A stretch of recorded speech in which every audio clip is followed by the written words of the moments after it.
Can you hear me okay? Yeah, you're good. All right.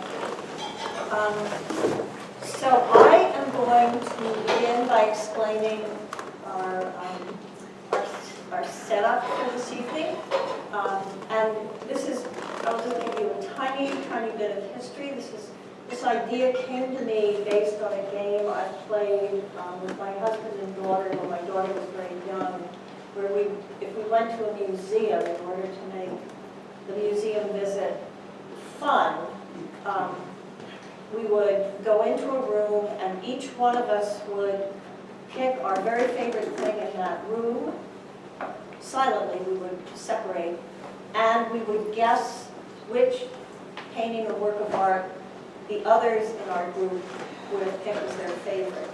And then we would all convene and discuss this. And it was, I recommend it. It's, I mean, not just with a young kid, it's a great way to go to a museum. So the idea I had for what we were going to do this evening kind of comes from that.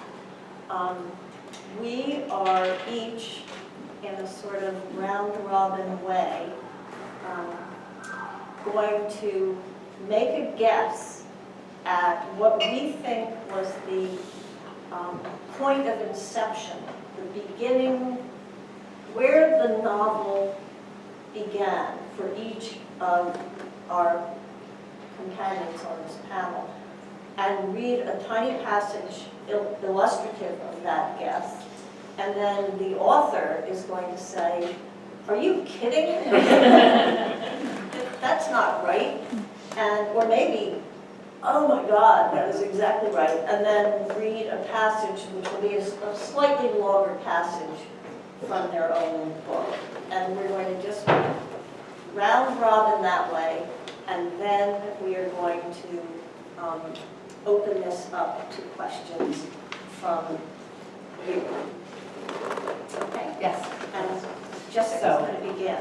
Yes, it is my honor to begin with Belle Boggs' novel, The Gulf. And I feel like I'm running a little bit. No. So I love this novel, and I found a page that I think holds clues to where she may have been thinking when she, where it shows what she was thinking when she began. So I feel that I should explain it to you a little bit before I read a passage. So the book is about a woman, Mary Ann, who is a poet, and she moves to Florida to begin a low residency writers program. Her father is a philosophy professor at a community college, and her sister has married very young to a Baptist evangelical minister. And so Mary Ann is in a stage of life where she really doesn't know how to go forward with her writing career, and this novel is about an opportunity that is presented to her that might allow her to move forward with writing, but in order to do that, she will be thrown together with people who are very different from her and hold very different ideas, because the money that is coming for the residency program is coming from, it would be a writer's program for Christians, and, so very conservative, fundamentalist Christians. So given that, here are some clues to what I think she might have been thinking about. I'll read this section. Mary Ann did not believe in God and had suspected that he did not exist as soon as she noticed how much other people insisted on his existence. In high school, Ruth, her sister, had become one of those people, attending a Baptist church 3 times a week and eventually dating and becoming engaged to the youth minister there. Their father, a community college philosophy professor who liked conflict on paper but not in real life, insisted that it was a phase provoked by postponed grief. He'd rebuffed Mary Ann's offers to come home to get involved, and she hadn't pushed it. "You know how she is," he'd said. "Their mother died when the girls were younger." "That's the problem with people like you. You don't believe in anything," Ruth later claimed, full of certainty, when Mary Ann tried to talk her out of teenage marriage while their father despaired in his study. "Not God, not God's love, not even love. Ruth was wrong to say that Marianne didn't believe in anything. She believed in things you could see or prove. She believed in science, believed in abortions, believed in the miracle of stem cells. She believed in population control and drug legalization, gun control and public transportation. She believed in generous arts grants and taxes for the rich. She thought everyone should be an organ donor and should have no say in the matter. She thought cats and dogs should be spayed and neutered and that no one should have children before the age of 30. She believed in climate change and the electric car, and NPR and PBS, in free speech and online privacy, and free lunch and Medicaid. She believed in gay marriage and no marriage. And this is the sentence.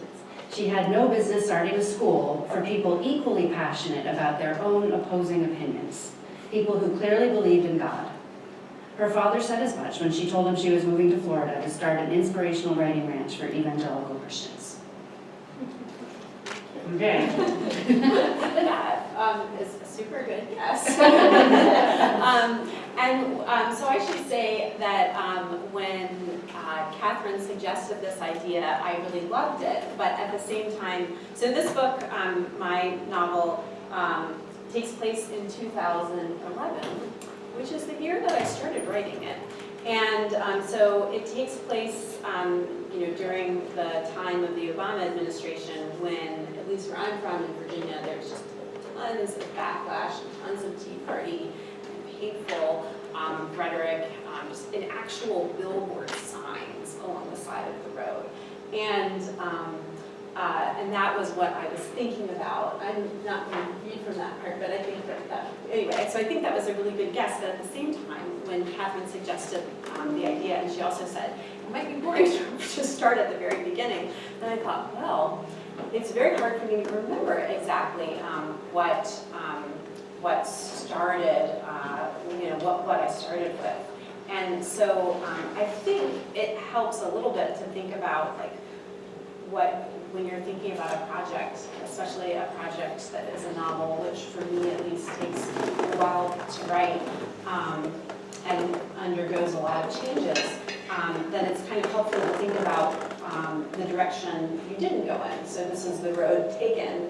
That's what we're talking about tonight. And so I'm going to kind of read to you a section that I think illustrates a little bit of the road not taken, which happens a little bit later in the book, which is not exactly an answer to, this isn't the first thing that I wrote or even the first thing that I thought about it at all, but it's a little bit helpful in thinking about what I didn't do.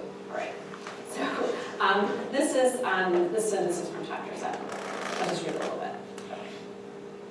And so, I should say also that the book is about struggling artists, struggling writers, and both the two writers who found the school, Marianne, struggling poet, Eric, a novelist whose section I'll read from, who convinces her to start this for-profit school, and then two other students of the school, Devontae Gold, who is a former an R&B star whose star is fading a little bit and thinks that he'll write an autobiographical novel, and Janine, who is a stay-at-home mother, or a former stay-at-home mother, current home economics teacher, and who has never written poetry until fairly recently, and is unschooled in poetry, but is really passionate about poetry as well as her faith. So anyway, I'm going to read to you from one of Eric's sections.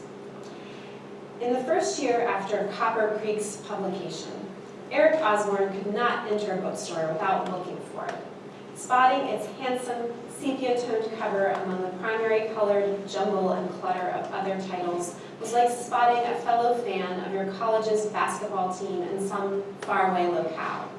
Or it was like seeing a long-lost family member who shared a feature you were glad to have inherited, the same straight nose, or square jawline, or enviable height. He looked forward to that moment of recognition, and even, in a way that he could not explain, felt that it was mutual, felt that the book recognized him.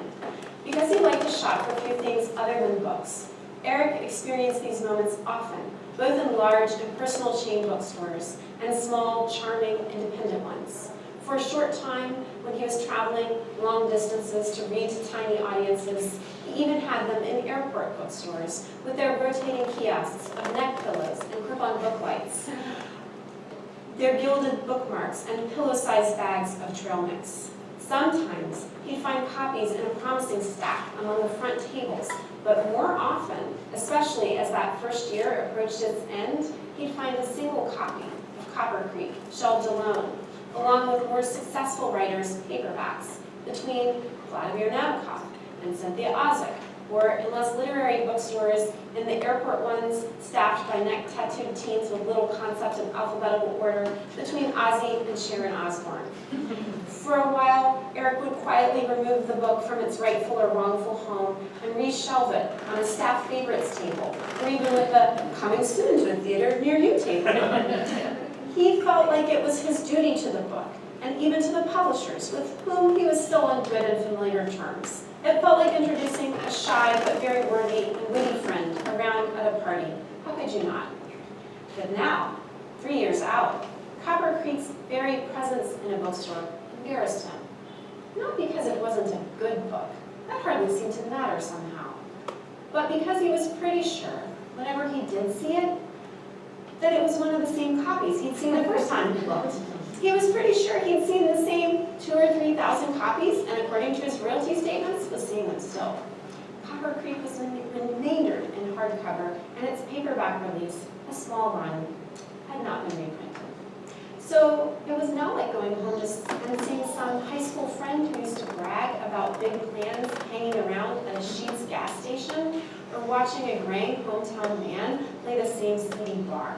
He felt like hiding the book now, or buying it at whatever discounted cost it was offered, taking it home and peeling off the discount sticker, sobering it up like a drunken body aunt among the O'Connors and Orwells and Paris on his own shelves. Sometimes he did this, and he wondered if he could deduct the cost of ashamedly buying his own novel from his taxes as a professional expense.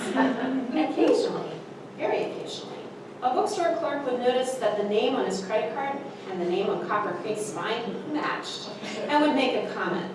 "They don't give you extra copies? Damn," one particularly observant airport clerk had remarked. The worst and most common comment went something like this: "I gotta write a book one of these days," or head-shakingly, "Man, if I ever write my book," as if whatever book the clerk might write would obliterate every other existing book, as if Eric's book, the handsome, remaindered Copper Creek, was actively interfering with the clerk's book writing. If only the clerk didn't have to sit around putting sales stickers on Copper Creek all day, he or she might actually get some writing time. Eric was always tempted to say, "Why don't you just write the goddamn book?" Or, "No one cares why you got a neck tattoo." But being the mild-mannered book author he would instead say, "Yes, thank you. No, he did not need a bag." And yes, he would write like a receipt.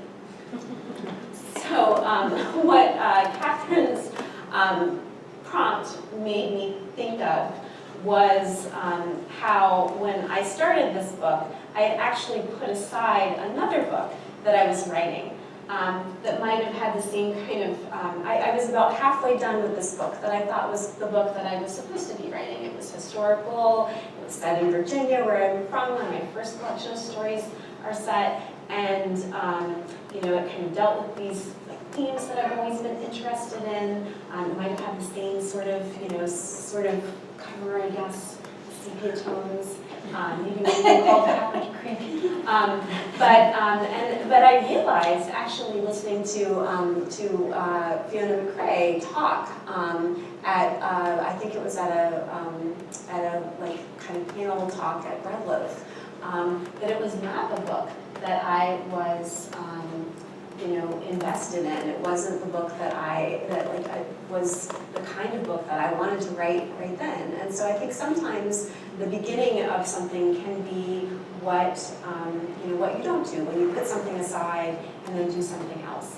And so this book was more about some of the things that I've always been interested in, education and sort of wacky Southern stuff, and ambition at the same time, and you know, the intersection of art and commerce. So, and you know, the struggle to make it as an artist. So, so anyway, I did not write Copper Creek, but I Am I normal? So now it is my turn to talk about a book that I love, The Silk Road by Kathryn Davis. And I'm sure that my guess is going to be wrong, because this is just a brilliant novel that is wonderful to read and reread and to take with you and read it over again. Every time I read passages that I've read before, I feel like I get something else out of it, even though I think I will, at the same time, get my guess wrong. So this book starts in a yoga class, at the end of the world, at the end of time, with these 8 powerful beings. The astronomer, the archivist, was totally fine. The botanist, the keeper, the topologist, the geographer, the iceman, and the cook. These characters who are not named beyond their ostensible occupations, and they're in a yoga class, and they're waking up, or they're at the end of savasana, and they're kind of getting up, and they have this teacher, Jin, and someone doesn't get up in the class, and then they go on this incredible journey. And so the book makes you think about mortality. It makes you think about climate. It makes you think about what we're doing to the earth. It makes you think about your memory and the ability to live in the mind, even as time moves forward, and you're very, very far from the things that you're remembering. But when I was trying to take my guess, remembering that Kathryn said that it would maybe not be as interesting to start at the very beginning, which I also absolutely love in this book, I thought about this game that comes up. So it's not, kind of directly stated that the characters who are on this journey together are siblings, but they carry together this same bank of memories, where they keep accessing memories that are important to them, and they add on to the memories kind of as they go, and they each have different takes on the memories. But one of the things, like later in the book, that comes up a couple of times is this game, which is a real game, the game of sardines, which is hide and seek backwards. And, or that's kind of how I think of sardines. And so I wanted to read this section. I should also say, by the way, that this book is just, of course it's like Kathryn Davis, it's utterly unique. It's also very funny. I don't know, and very accessible, I think, to the reader, if the reader has a kind of strange slant at the world. And that's one of the things that I absolutely love about it. So I'm going to read to you just a little bit about sardines, and then you'll tell me, then you can tell me where you came from, and then maybe read some more to us. Sardines was the worst game in the world for people striving to get away from one another. It left no room for strangers. It left no room to be alone. The person who was it got to dwell briefly in the luxury of an otherwise empty hiding space, but the whole point of the game was to find a place that everyone ultimately could jam into. The truth is, the game replicated so perfectly the condition of our lives together, it's a wonder we ever chose to play it. There would be the moment you thought you were the only one left, the sound of running feet, of doors opening and closing, of muffled laughter, of bodies bumping against bodies, and surprised delight. There would be the moment all these sounds stopped, and in their stead, silence would open its mouth, the huge, black, yawning hole you were about to fall into. Well, that's a great guess. I just want to say, before I tell you you actually are wrong, hi. Where's your phone?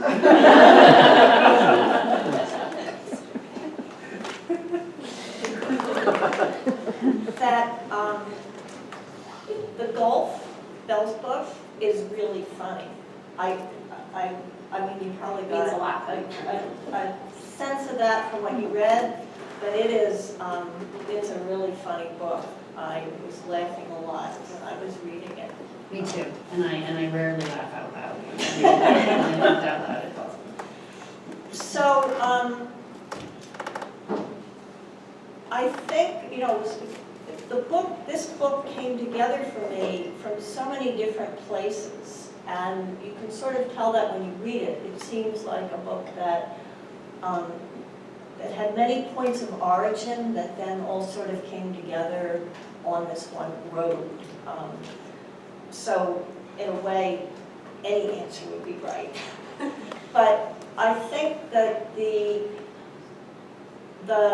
experience I had that made me want to write the book was going on a pilgrim walk. There's the road that goes to Santiago de Compostela in Spain, and I was not on the Spanish part of that trail. I was hiking with friends on the French part of the trail. And it was while I was walking with these friends that I became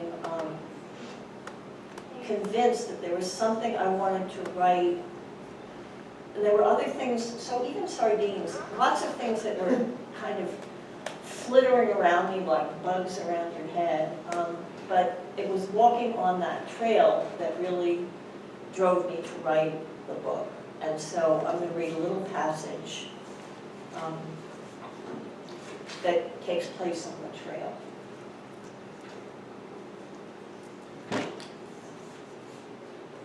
And specifically, it was stopping at one point, while we were walking, we stopped at one point on this riverbank, and there was something about that place, this riverbank, that just, I felt like it was just humming with narrative possibility.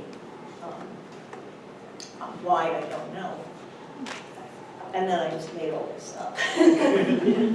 So the hillside was so steep that to begin walking down, it felt like stepping off a cliff. Luckily, the footpath had been designed with switchbacks. It was also quite narrow, forcing us to walk single file.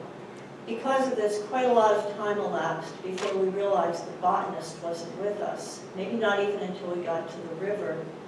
There was a sizable crowd gathered on the riverbank, some people bundled up against the weather, some stripped naked to swim. To everyone's amazement, the archivist materialized among the swimmers, his small, wet head appearing and disappearing within the wings and limbs of the current, winsomely, like the head of the keeper's pet river otter that lived for a while in the cellar wash basin. What had the archivist done with his clothing, his spectacles? Our mother warned us about swimming with other people. Until we were told otherwise, it was better to stay out of the water. As the cook had promised, the concession stand was open. A sweet child of indeterminate sex, clad in a faded green pinafore and Boggs shoes, sold wine to those of us who would drink it. Meanwhile, a short distance away, a man who seemed much too old to be the child's father roasted a medium-sized animal over a fire, turning the spit, then dozing off, then starting awake and turning the spit once more. He should have been basting the animal. We knew that much, even without having been instructed by the cook. The archivist should have been mindful of the force of the current. We knew that much as well. We were growing careless. If we didn't watch what we were doing, there would be no one left. Inside each of us, there were red and white drops, in each heart a drop the size of a pea, with a white top and a red bottom. It was called the indestructible drop. Our life-bearing wind dwelt inside it. At length, we found a place to sit in the shade of a large beech tree. The little brown dog lay curled up, fast asleep in the hollow between two roots. Was it possible the Swede was still alive and close at hand? The topologist went off to see if she could find him while the rest of us stayed put. The theriac was having its effect, leaving us sluggish and irritable and without ambition. The geographer's stomach swelled, the Iceman bled from his mucous membrane. You were supposed to relax the bones of your ear. You were supposed to let your nostrils flare. At some point, we saw the astronomer wade into the water with a fishing pole and cast a line into a deep hole near the bank. He was fishing for grayling. People around here called it the shadow of the river. If he managed to catch any fish, it would be advisable for us to eat them. What we needed to do now was to fortify our systems with elements native to the region, whereas theriac was a foreign substance that had made its way to us from town to town along the Silk Road. It was compounded with sweet liquor and opium and the flesh of vipers. After taking theriac, you got the feeling of a lump in the throat that could not be swallowed. Your stools passed with difficulty. The theriac might possess properties capable of prolonging life. On the other hand, it might be making things worse. Theriac. Which is actually what people took to try to cure themselves if they got the bubonic plague. It was the real thing they took made out of those elements. So that was that riverbank, which had this feeling of a place where just the strangest things might have happened or been going on. That was, I think, where I really started. And then sardines. My husband suggested that part of that passage. I said, I'm going to go with sardines. He was right.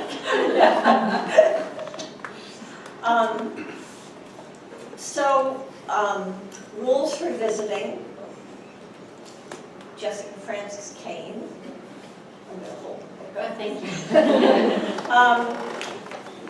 There are elements of this book that I don't really want to describe because there's a driving narrative where you are trying to figure out what it is, in fact, that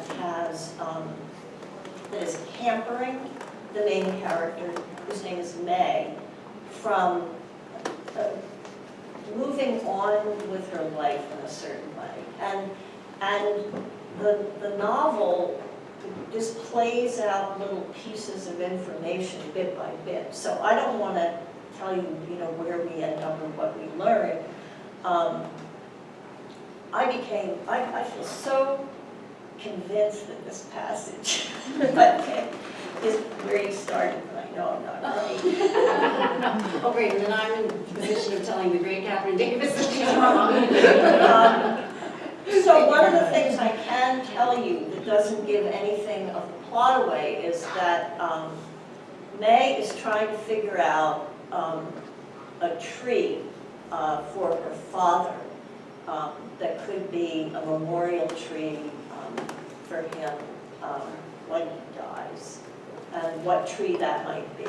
And she also has a real interest in gardens, horticulture, and trees in particular. And throughout the book, we pause periodically to learn something about a particular tree or trees. And these moments are wonderful, also illustrated with beautiful pictures, drawn pictures of these different trees. And so I felt like the trees, for me, I thought the trees came first, but then I thought, okay, so which one of these trees? Now, there's a very important tree here, the yew tree, and I won't tell you any more about it, because it also sort of figures in the plot. I thought that where it began, and this is characteristic, a short passage that interrupts the flow of the narrative to tell us about a particular tree. And the one I picked, because in a way it's uncharacteristic of the other trees, but I felt like it was something that would have been a source of huge fascination to this author. is the banyan tree. And I'm going to read the banyan tree. It's all really beautiful. As the yew is to the yew tree, Y-E-W. As the yew is to the churchyard, the banyan is to the marketplace. For centuries, people have gathered in its deep, wide shade to barter and trade. It would be a good memorial, but we have no luck with it in Annville. They are easily damaged by frost and are therefore best grown in warmer climates. Another problem is that the banyan requires a lot of space. It should not be planted near foundations, driveways, streets, or homes, as its canopy and aerial root system can spread quite far. The largest banyan tree in the United States is in Lahaina, Hawaii. It was planted in 1837 as an 8-foot sapling and is now 60 feet tall with 16 major trunks and a canopy circumference of 1/4 mile. 1,000 people can stand in its shade. It is possible to grow a banyan as a houseplant. They are surprisingly well adapted to indoor environments and are often used in bonsai, as the shoot tips can be pinched back to promote branching and control size. But I'm not going to mention this to my father. As a memorial, this would be enormously problematic. If I became sick or incapacitated, bequeathing it would be difficult. Better to let nature do the maintenance. Which just seems to me like so at the center of this book. Oh my. Well, first of all, I have to say what an honor it is to hear you reading from my book. My goodness, that is very exciting.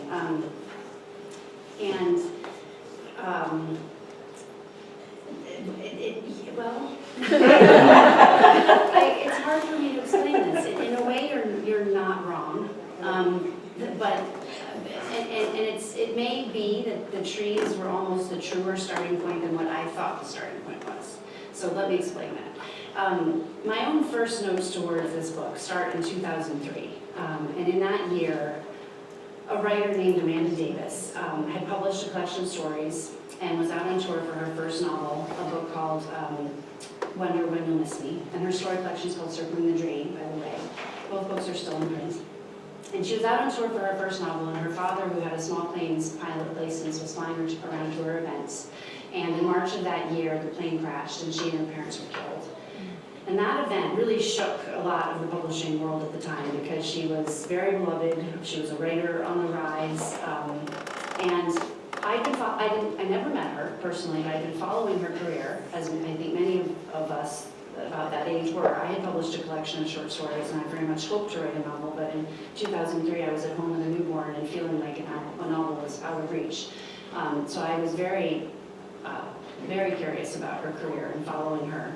And what happened next was the McSweeney's website turned their site over to become a tribute page for Amanda Davis. And I became obsessed with that website in 2003 and into 2004. I read the tributes every day as they came in, and they came in for months. And I ultimately printed out the entire site, which is a stack of paper like this thick, and put it in a folder labeled Friendship. And I carried that around with me for years, thinking that I wanted to write something about friendship. Because what is apparent from the tributes to Amanda Davis is that she was an extraordinary friend, that she just had a gift for friendship, an uncommon gift for friendship. And everyone writes about this, young and old, men and women. There was just something really special and really unique about her, and you get a strong impression of that reading these tributes. And so that fascinated me, and to me, that's the beginning of the novel. But by the time I was thinking about how will I write a novel about friendship, I was also very eager to reconcile the idea that what I really wanted to do is write a novel about a person who's actually kind of on the outside of friendship and is not, considers herself not a very good friend, and wonders if you can get better at friendship the way you can get better at cooking or singing if you practice at it. And she sets herself that goal.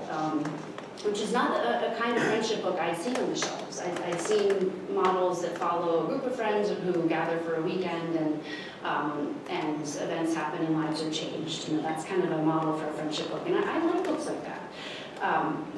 There's another model where it's a sort of a lifelong friendship that you follow over the course of their lives. The Elena Ferrante novels are like that, and God knows they're among my favorite books.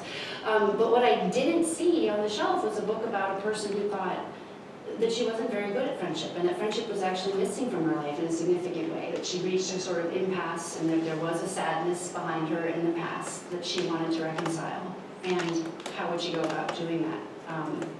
And so the trees were part of that second step, so you were very close. You got sort of step 1.5. So I guess the passage that I'll read is from the beginning of May's journey. She gets time off from work. A surprising amount of time off work is granted to her because of a yew tree she planted that a poet writes a poem about. And the poet is the poet writes a poem about the yew tree, and that wins a prize, and he earns a lot of money. And so May's boss, she's a university gardener, May's boss decides that since she planted the tree, she deserves something too. And her boss somehow manages to get the university to agree to give May 4 weeks of paid time off from her job. And with that time, she decides she wants to do something very different and unique. And this is the beginning of her search toward friendship, which is where the novel began for me. This is not the first thing I wrote, but I think this is the crux of it. I was being given an enormous gift of time, and I wanted to use it well. Fairly quickly, I came to 3 conclusions. 1, I was not interested in finding out who I was alone, which seemed to be the goal of many who explore the power of a year's effort toward something. I knew that person, and I was tired of her. I didn't want to take her to Italy, or hike a long trail, climb a mountain, or camp in the woods. 2, I was interested in figuring out who I was with other people, and why that person was hard to be. I remember my mother, not a great keeper of friends herself, used to say, if you're comfortable with yourself, you'll never be lonely, which didn't feel like the whole story. 3, a trip to the bookstore had suggested my choices were to run to nature, see number 1, hike a long trail, climb a mountain, disappear into books, or both. But I was beginning to have another idea. If friends are the family we choose, as the adage goes, I was worried I hadn't paid enough attention. Some people collect friends easily.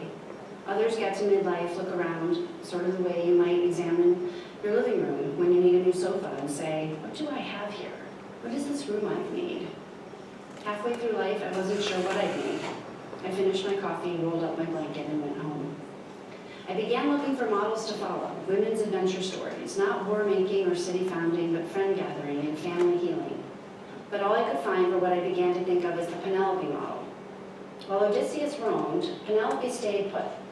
Her story was psychologically and emotionally challenging. She raised a son and fended off the suitors, but she didn't go anywhere. She stayed in Ithaca, and that seems to have set the tone for millennia. What if Penelope had left? What if instead of waiting upstairs in her room, she'd gone to stay with friends in other kingdoms? Trying to find a substitute family when yours is missing is as daring an adventure as any man versus monster. Leaving Ithaca, she might have had an epic in the domestic sphere. Odysseus had to ask his various hosts for a lot of help getting home. Penelope, mindful of manners and as a woman trained to please others, would have remembered to ask after her hosts. How are you? How is your home? Do you find you are waiting for something too? The course of literature might have been very different. I bought an anthology of writings on friendship and read it straight through. Afterward, I was certain of only one thing. Friendship is hard to define. Epicurus believed it was necessary for a happy life. Aristotle believed it was necessary for a good one. Cicero thought life wasn't worth living without friends, but that they should be made slowly and cautiously. Montaigne thought friendship occurred once every 300 years, and he was one of the lucky ones. Oscar Wilde said a friend is one who stabs you in the front, and C.S. Lewis proposed ideograms. If lovers are 2 people facing each other, enraptured by the other's gaze, then friends are 2 people standing side by side, looking ahead in the same direction. I suppose today both figures might be looking down at their phones.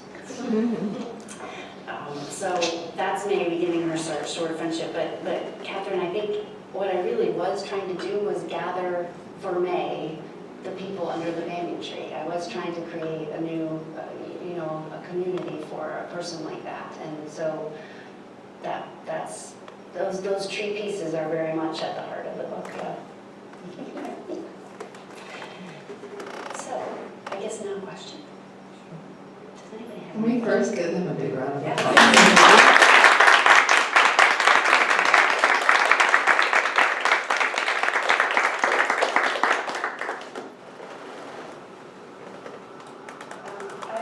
Thank you, that was so lovely. I was curious how we were defining the beginning, like if it's the first spark or the first X number of pages, if you guys have thoughts on having gone through to the end, what you count as the beginning, if that makes sense.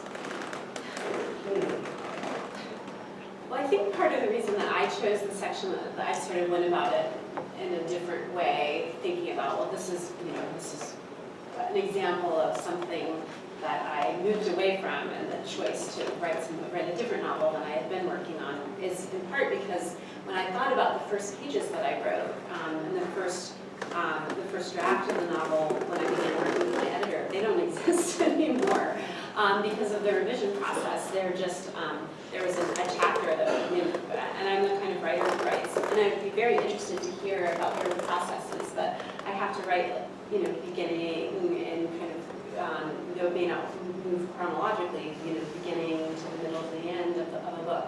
But then in the revision process, things get taken out, things get put in, and when I try to remember. linear? Your first draft is linear? Yeah, so Okay. well, that's it. It's gone. The first pages that I wrote I don't even know where they are. But they're not there anymore. I am not linear. I don't know why. I think I sometimes wish I were. But I have to have a beginning I believe in, and then after that I will write parts that I know are part of the book, but I don't really know how or why or where they are going to fit. But they're ideas and they're scenes, and I have a sense that they're right, but don't really know how yet. But none of that will work if I don't have a beginning I believe in. So for me, I did write, well, the book opens with a prologue that was added later, but the first page of chapter 1 actually was the first part of this book I actually actively wrote. And that was May's voice. May's voice just sort of came to me. I had this question I wanted to answer, which was, can you get better at friendship? And that's not a novel, that's just a question. And you don't have a novel until you have a character. And the character of May just, I started hearing her voice, and then I wrote that first page, and then I knew I had something. Yeah, I think, well, for me, I don't feel like every book I've written the same way. Yeah.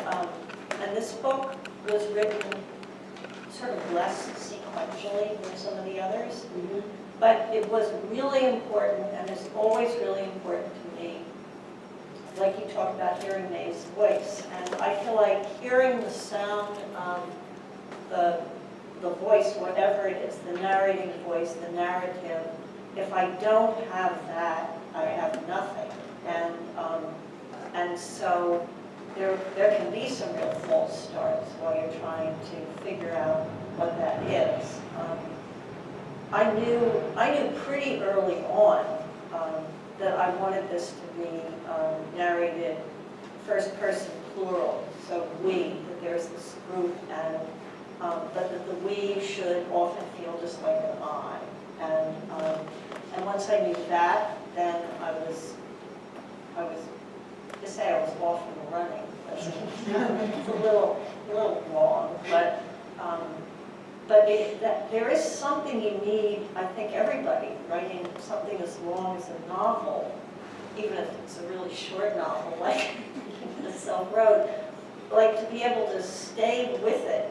You have to have that thing in the beginning that is the jumping off place. And if it's wrong, you have to go back and fix it. Right. I guess this is like a branch of the same question, but like on the topic of the process, like, I was really interested to hear that you first started writing notes in 2003, or like the seed of the idea, Right, like that yes. early. Like, I guess, thinking of like process and timing, like, I'd be so curious to hear for each of you, and for different books that you've written, like, do you feel like once you get that start that you're just kind of chugging, or is there a time where things just stretch in between? And I don't know. Well, I should say, I'm glad to say that I was not working on this book from 2003 all the way to 2019. Thank God. You know, but on that, I mean, I sort of believe in never throwing anything away. You know, I keep different notebooks for different potential projects. I have folders like the folder with the printout of the McSweeney's tributes, you know, because I knew that interested me, and I didn't know how or why, but I knew it was something. You know, so all of that is your material, and I guess as I've gone along here and written a couple of books, I've started to trust that process more. You know, at first it just seemed messy and incomplete, and I thought, well, I'm not productive, I'm not getting anything done. But with time, I realized that's actually the process. The process is sort of gathering those things and being open to the possibility of something. And then, you know, the first pages of the book weren't written until 2016. And in the meantime, I wrote another novel and a story collection. And then finally got back to this idea of friendship and wrote this book. So I think patience is key. That's the part that is required. I love taking notes also on character and setting and you know, ideas for things that I'm interested in, you know, things that childhood games that I remember, or like right now I'm very preoccupied with things like new hippies do for their health that are really not particularly good for them. Pet milk is very popular to drink. It's like unpasteurized milk. It costs a lot of money. It's like $12 an hour. They say it's pet milk because only give it to your pets. Really, it's supposed to be very good. Anyway, things like that. Just like, It's called pet milk? it's I can't sell it to humans. Yeah, you can't sell it to humans. So I don't know. Maybe this is just a chat. I mean, like you milk a dog or something? No, it's not pasteurized. Maybe some of you guys. It's supposed to be very delicious. Anyway, so things like that, all that, you know, just like things I will just take. I love the story. I mean, it's much more serious than Pet Milk story. But, you know, I love the story of Edward P. Jones and how he wrote The Gnome World when he was working at Tax Notes for such a long time. That he would just he worked for this kind of, you know, just like 9-to-5 job in the DC area after his first wonderful collection of stories came out.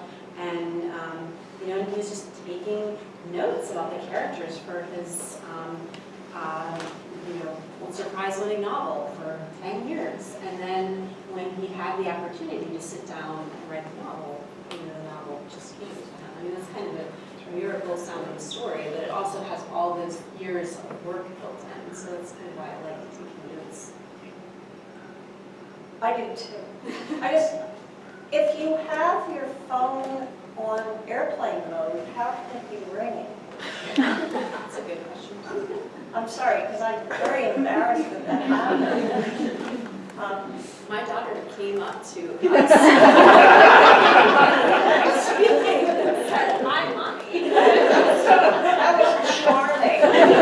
She should have been on airplane mode. That would be great if you could put your children on airplane. You should be able to. Well, I feel like what happens is that over the course of you know, your life, a lot of stuff just piles up, and at some point, something that seemed not especially fascinating 10 years ago, all of a sudden you'll realize that it's become fascinating and important, and it's because of the way it connects to something in the immediate present. And I feel like it's always important for me when I'm going to write that I am surprised by what it is that I'm writing. And that tends to happen in that way of, oh, you're walking along a trail and you are sitting on this riverbank and you suddenly feel like, I have to dwell here more. And the way to do that is in putting it in a book and writing a book about that place. And or it's not necessarily always a place, it could be a doxa, for example. And the sight of a doxa walking down the street, all of a sudden a whole lot of other things attached to that. And that's how it happens. I was wondering if the genesis for a short story is different for you for novels, and if so, how? I don't like writing short stories, so I'll just there is no genesis there. But I would imagine it would be very different if it affected me. I love writing short stories, in part because I can imagine getting to the end of them like relatively soon. And so I think when I am I do take a lot of notes before I write a short story. I'm working on something now that I think will be a shorter novel because the notes just grew beyond. I thought I was writing a short story and the notes just kind of grew beyond what a short story could handle. But usually in a short story, even though I think I completely agree with Kathryn that it's important to me to be surprised and to not know, whatever I'm writing, I feel like there's surprise happening in the writing process. But with a short story, I can conceptualize, where that piece is going to go, as I begin. I might not know where it's going to end, but I know that I can kind of see the world or the time period over which it takes place and can imagine getting it done. And with a novel, it's just sort of like, sure. Right. It might never. Right. I agree with Belle. I also like to write short stories, although I haven't in a while, and sometimes I wonder if I'll get back to them. But I agree that with a short story, I do usually have a sense of the beginning and the end, and it's just a matter of getting the arc right between those two places. And with a novel, I don't know the end point. So I don't know, short stories seem to come to me when I have a few elements from my notebooks that suddenly a final piece drops into place almost like a puzzle, and it's like an electric current runs through 4 or 5 different observations I've made that I realize all of a sudden fit together, and then there's a story there. And so it's like you're gathering puzzle pieces until then you get that last piece and you think, oh, this could make a story, and now I have the beginning and the end, and I just have to connect them. So. Do you write short stories? I do. Yeah, I was like a follow-up, if you don't mind. I was wondering if there's something like, you were saying like you had the question, like how do you get better at friendship? Yeah. And I was wondering if there's something like do you often feel like you have a question that is the beginning of a story? For me, it is, yes. I very much so for my 2 novels that I've written. This is my second novel, and that was the question. And the first novel also was about an investigation into an accident that happened in an air raid shelter in London during World War II.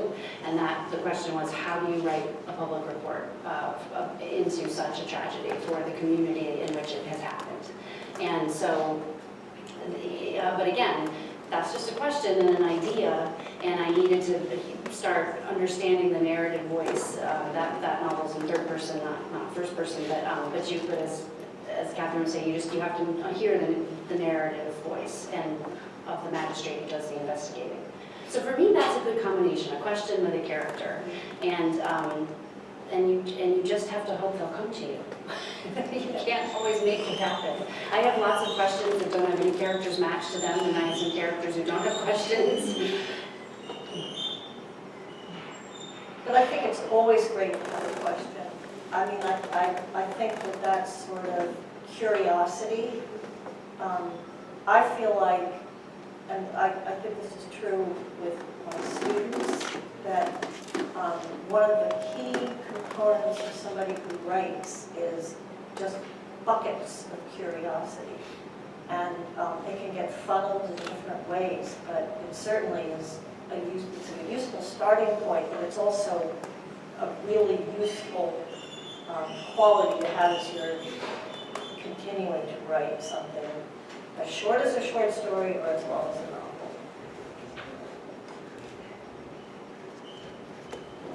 Hi.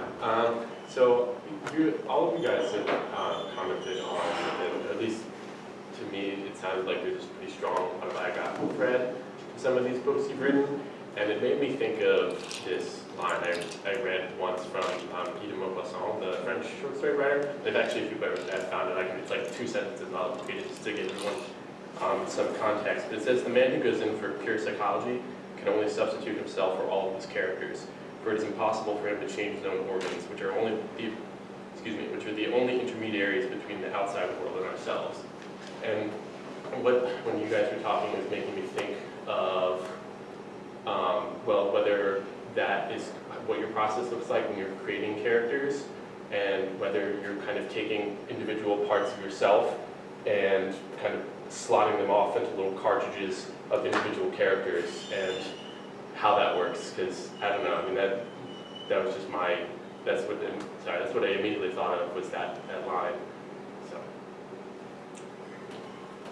Well, I'm the only one with a first-person narrator, so maybe I should go first, because I think often when you write a first-person novel, there's a danger that you're confused with the narrator. They think it's just, many people will read this and assume that I am May, and I am not May. But that said, I do think I have given her some of my ideas, sure. I really like something that I heard the writer Stuart O'Man say once. I really love his novels, and I heard him speak, and he talked about taking his characters out into the world with him. So once he has them in mind a bit, he imagines them out in the world with him, going about his day, just mundane tasks like the grocery store or walking the dog. And it's a simple idea, but I hadn't thought of it, and I heard him say it, and I started doing that with Meg. I had this sort of, she's a little prickly, she's hard to get to know, and I knew I wanted her to be like that. And then I just imagined her coming out with me and going through my day with me, and it was easy then to see the world through her eyes, which of course are my eyes, but still, that's how you kind of begin to invent a character. I think that's a good question and a nice quote to apply and think about when writing fiction, when we are sometimes, all of us are writers who ask, well, who is this and who is that? I come from a town of, where I grew up. It's a town of 50 people. And on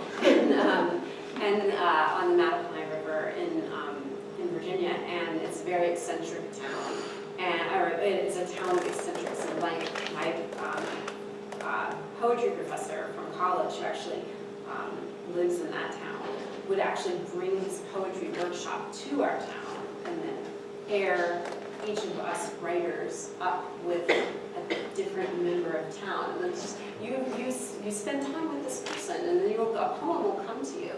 And which is that other way of kind of seeing it. When I learned about this, because I didn't know that happened, I was like, oh my God, someone's going to be here with my mother. That's a nightmare. And that didn't happen, which was really good.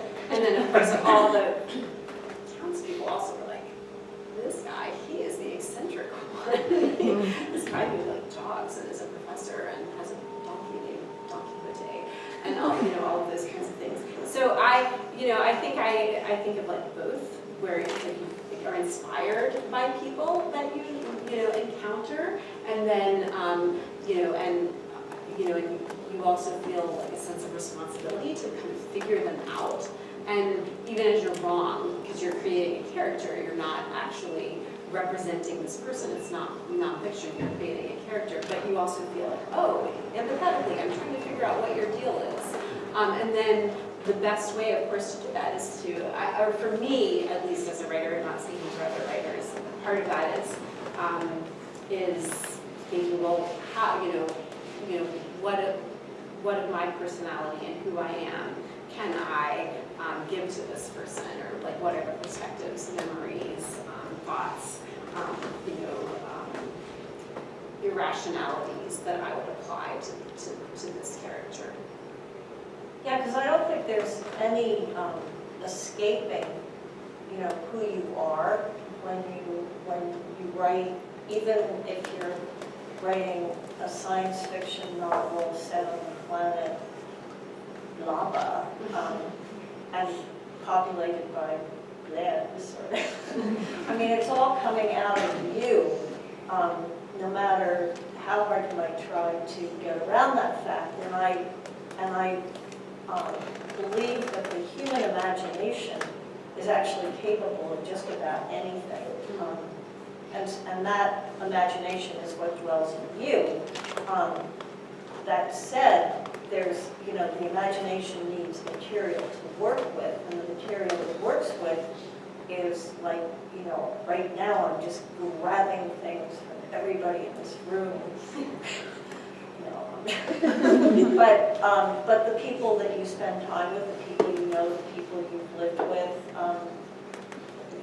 you're getting bits and pieces, but then there's some way it all gets mixed together in yourself and comes out in a particular way. So that if I wanted to write, I couldn't replicate my sister, even though I've spent a lot of time with my sister. The sister that would come out, if that's what I was attempting to do, would be the sister filtered through my imagination.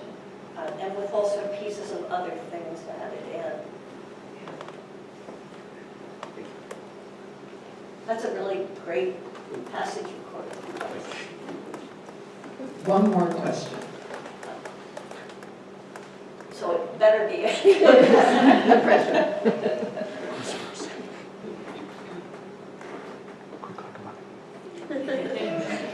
I was wondering where the title of each of your books came in, like at what part of the process? Is it the beginning, is it kind of the very last thing, something in the middle? I'll just say the Silk Road was not at the very beginning, which is unusual for me. Often the title, I feel like I like having the title, sort of like having that anchor in the beginning that you were talking about. I did not know for a while what this book was going to be called, and but I realized at some point that I've always wanted to call something the Silk Road, because I think it's just the most beautiful name of, whatever it is. But that came along, I don't know, maybe at the midpoint. I knew there was a road, I knew there was a trail, I knew that, but that came later. So the Gulf refers to both the setting of the book, the Gulf Coast of Florida, a little north of Sarasota, where the Scanlon School and my book is set, and then also this gulf between these, conservative and liberal people who come together in the book. But that title was not applied to the book until very, very late in the process, because I've had it for a long, I worked on it for a long time. But for a long time, it was called The Ugly Bear List, which is Marianne's manuscript that she's been working on for a long time. That's the title of her manuscript, but it was spelled. It was probably correct, but it was just too confusing, so and too hard to explain. So I got help, sort of brainstorming another title for my book, but I still, it's filed in my computer still. Oh, there's a little bit. I usually do have a working title pretty early. I find it very helpful as an anchor, and I've been lucky, and only one of my books has had the title totally changed on it. The others have all stuck. And Rules for Visiting Stock, it came to me early because May is a very particular character and tries to do things correctly, and so early on when she decides she's going to go visit a series of friends with her time off, she gets a copy of the 1922 edition of Emily Post, and she reads that and decides to carry that with her. And so because it's full of rules for how hosts should behave and guests should behave, and the idea of rules for visiting occurred to me, and I stuck with that. Let's give them another round of applause.